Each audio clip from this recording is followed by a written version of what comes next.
everyone. I just wanted to make like a really quick video, hopefully it won't be too long, about the curriculum that we've been using for our homeschool. I have had like 20 or more people message me and text me about what we do for homeschool and just about homeschooling in general. Just because of the unknown of what's going to happen with public schools for next year. So I just wanted to quickly kind of run through what we do. It's not really like all we do, but just kind of the worksheets, I guess. And the main curriculum that we use for our homeschool. I'm like no way a professional at homeschooling. I've only been doing it for about 2 years now with our oldest, and then I had our middle join homeschool last year, or this past year. So anyways, before I found this curriculum that is right in front of me, I had like tried to do public school at home, which like doesn't work, okay? So don't do what I did. I just tried to find like as many books as I could for like every subject that I could remember that like, a second or third grader needed to learn. And I just tried to like put all that together. I was literally like writing out these lesson plans every week. I would spend like hours on these lessons and all the material and all of the subjects, and it was just such a I got burned out like so quick. Like I literally just was like, by the end of our first year of homeschooling, I was like, I don't know if I can keep doing homeschooling, because it just got to the point where I personally, my personality, I do not much of a like written planner. I just really was not enjoying having to every Sunday night spend all of my Sunday nights just writing out and going through all of these books and all of these subjects and writing out all of this curriculum. And it was just like, I just couldn't do it anymore. So last year, this company, Gather Around Homeschool, started up. Is brand new. But the mom who had started this, she has been homeschooling for years. I think she has like 6 or 7 kids, and I think her oldest is like junior high. And they have been doing classical conversations, I believe. And she came up with like her own homeschool like curriculum, which is just fantastic that she was kind of like able to do that on top of homeschooling. I don't know how people do that. Anyways, this is a unit study. This is a space unit study. There are actually 10 or 11 units within a whole year plan. And I think she's doing like 4 years of studies, which is like a ton of material, if you think about it. So this was the space one, and I'll kind of just quickly run through like the basics of what this would have incorporated, because this incorporates everything your kid would learn in public school or needs to learn. All the subjects are in this one book, like this one packet, like right here, right? When it came to space. They were structured out, so there were 20 lessons within this unit, and I think most of them are 20 lessons, and it was structured around a 4-day school week. So you would do 4 lessons for 1 week, and then you would do 4 lessons next week, and then by the end of the month, you would have completed 1 unit. So then for like the next, for 10 months, which have been pi around school, like 180 days, you would have completed like 10 units of study. But basically every lesson, so like lesson 1 and 2, all those lessons would incorporate almost every subject that you can think of, except for math. That's the only thing that's not incorporated in here. And I'll talk about like what we did for math, since this didn't have it in here. But with this, we had a reading list for the kids, pre-reader to high school. So they would have had all these books that we could look up on the internet. We had our Kindle, we had a library to go look up these books. And if we couldn't find these books, honestly, there was tons of books on space at the library that we would pick up for the kids to read, or that we'd read with the kids. There's also a supply list for all the lessons for all 20 weeks. These are not crazy supplies. This is literally like stuff you would have at home. I don't think we had to go out and buy anything extra than what I already had at home, besides the foam balls that we needed for our diorama, for our planets that the boys painted and colored and had a blast with. But most of these were just things you had at home: glass jars, hot water, ice. Again, the stuff you have at home, yellow crayons. And then there was an area where you could, if you needed extra notes or actually wanted to write out anything else that you were going to do for like that week, there was a notes section here. As you can see, I did not do that because it was already really well laid out. I didn't think I needed it. But basically, they would tell you for each lesson, they would give an overview of the day at a glance. So for like notebooking would have been the science part, which typically for notebooking for like Jacob was research. We would go over whatever topic we were talking about for that day, and then he would go back through this reading list, and then he would basically just write out what he was comprehending, reading comprehension. And typically it's science because it's space. He would be doing social studies, language arts, Bible, geography, art, on top of like other lessons were geography and history and just spelling. I mean, everything. So like this one was just introduction into like astronomy. And it would talk about what astronomy is, when astronomy became, a science. They would have activity breaks. You would go outside. We made like paper airplanes. Just a little bit more in depth for certain topics. They would have bolded words that we would look up if they didn't understand what those words were. Again, learning how to use a dictionary. Just everything you could think of was like incorporated into this unit. At the end of it would be websites that she used for all of her research, and then some of the other websites we would actually go on our own and to do a little bit more research for Jacob. And then Unit 2 would have been the next day, at a glance, telling you exactly what you're learning, Galileo Galilei, grammar, your science, drawing spheres, learning how to shade. I mean, everything you needed to know was already in here in the teacher's manual, which was fantastic for me. So then, when we would get done reading about what we were learning for the day, whatever planet we were learning about, rockets, astronauts, then the boys would actually go into their notebooks, do their notebook for the day. And Peter's was pre-reading, so his was pretty easy. I mean, we're talking 5-year-old. So his lesson 1 would have been, I think, four pages. At the top, it had like lesson 1. He was doing language arts, learning how to write his letters, learning how to sound his letters, doing a lot of coloring, a lot of matching, a couple numbers here and there. He had a bingo sheet he did one day. Learning how to read the letter or read the word, color the word, write the word. He did a lot of coloring, a lot of cutting, again, reading, coloring, tracing, writing. Just a fun stuff. I mean, again, he's 5, so this was like perfect for him. A lot of tracing. He really enjoyed cutting. Measuring, he really liked that. Telling time. Just a whole bunch of stuff. This is like really glued together. He has a lot of glue on here. More matching. Stuff like that. So that was for, again, the pre-reader, learning how to read, learning how to do your sound, learning how to write. And then Jacob's was an upper elementary, which I think is geared towards like 4th, 5th graders, 6th graders maybe. And his was more in depth as far as his research, his writing. So for like his first one, introduction into astronomy, just again, he would research the teacher's book that we would read together or his own research through like Google. Just what is astronomy? What is a telescope? When was a telescope invented? Things like that. And then he would write out, and I would make him write like full sentences on most days. Some days I was like, well, we're having an off day. And then he would do like social studies. He'd be reading about the history of a telescope, answering what he just read, comprehending, and trying to do full sentences again.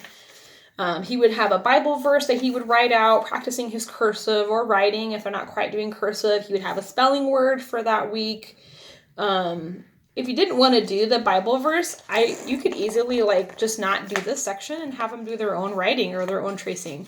I mean, it wasn't very difficult. If you didn't want to do that, take it out. Geography, learning about Europe. They would have a ton of art stuff.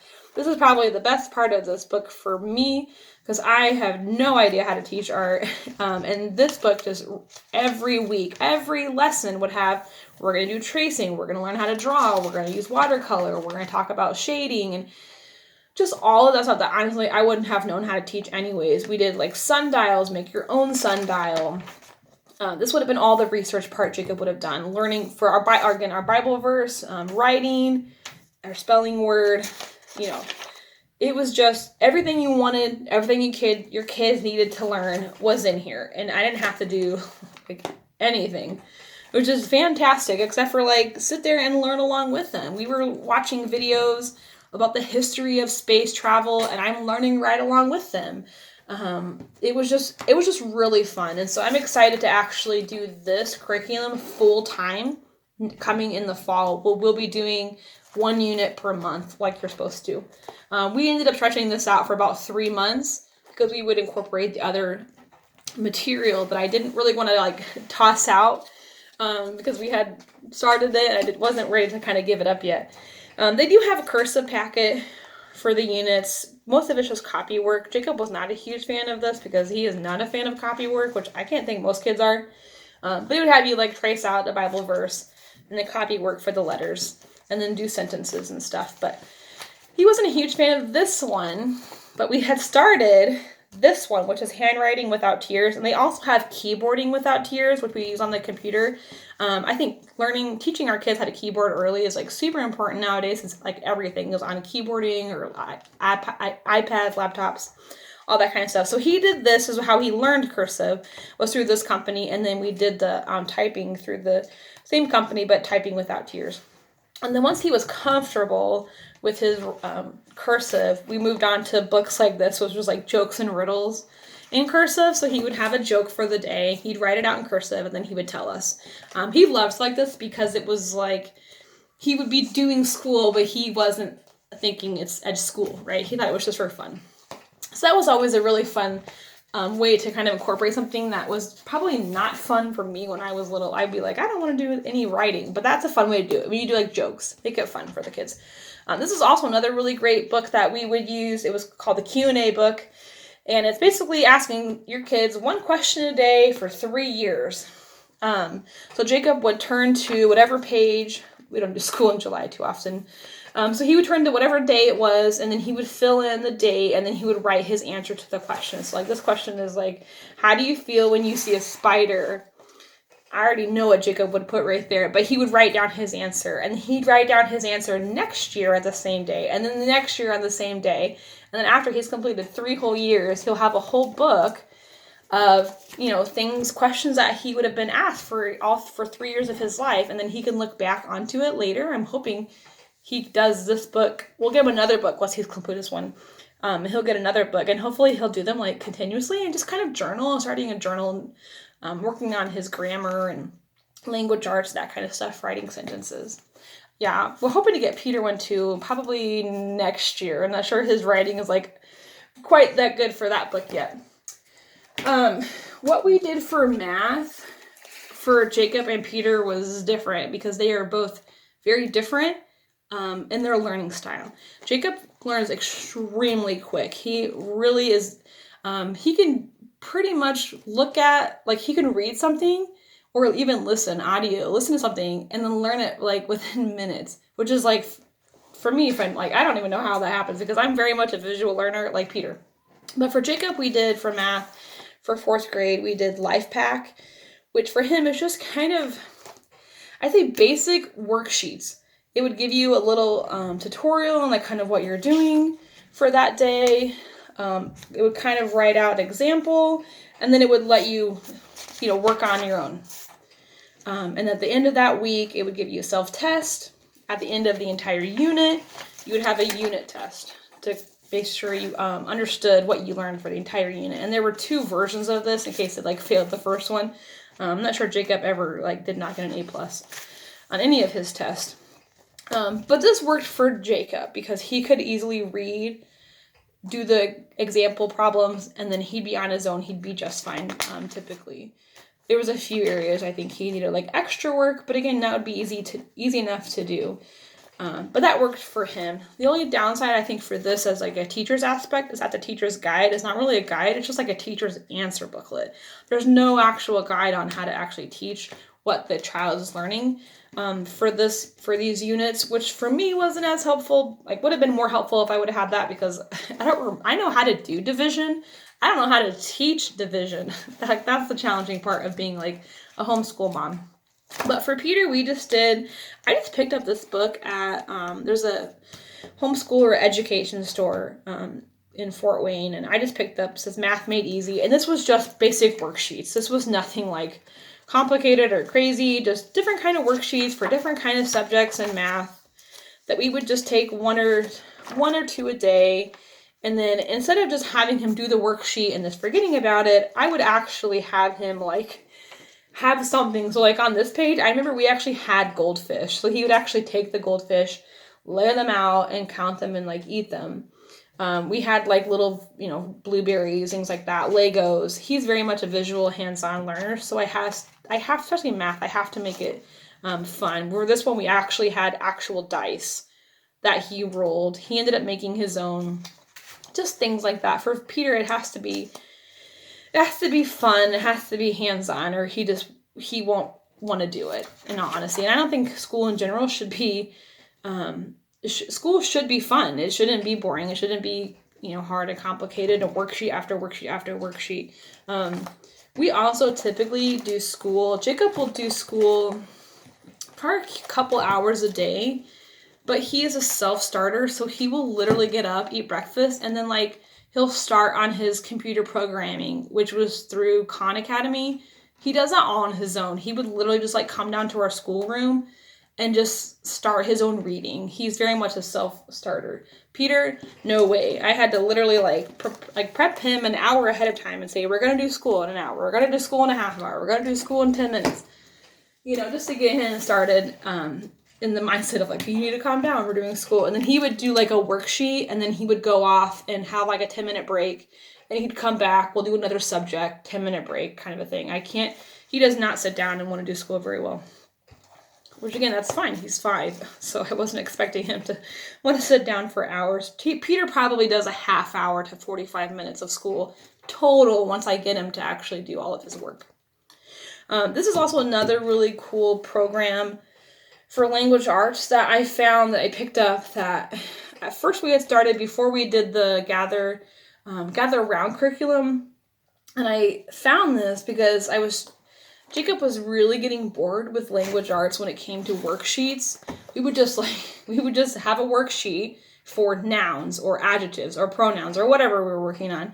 We do the worksheet and that was it. We weren't actually, couldn't figure out how to actually incorporate what he was learning in an actual like way that he would be like, oh, this is like how to do it in the real world.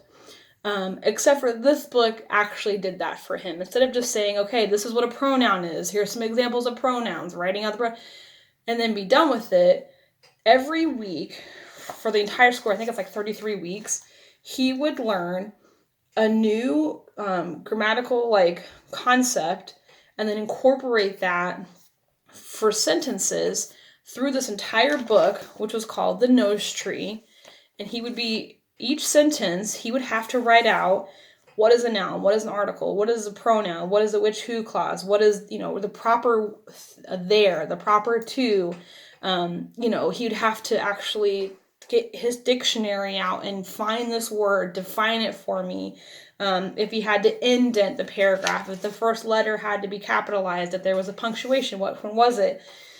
And he actually had to do it for this book. Instead of just doing, worksheet after worksheet, he was actually incorporating what he was learning to the point where at the end of the book, every word was labeled a part of speech, everything. And he's 9. He now can actually read a book and say, hey, this pronoun or this adjective, or look, there's a which who clause, or that's he will literally look at like something and say, that's not the right there. And he's 9 and he has learned this stuff. And I think it's because he's actually using it in a real world way, which is like fantastic. And then the teacher's aspect actually told me how to teach him. It actually told me, here's the answers, here's what he has to fix, and here's some notations that you can talk to them, ask them these questions if they don't understand. Here's more advanced if they're more advanced with it.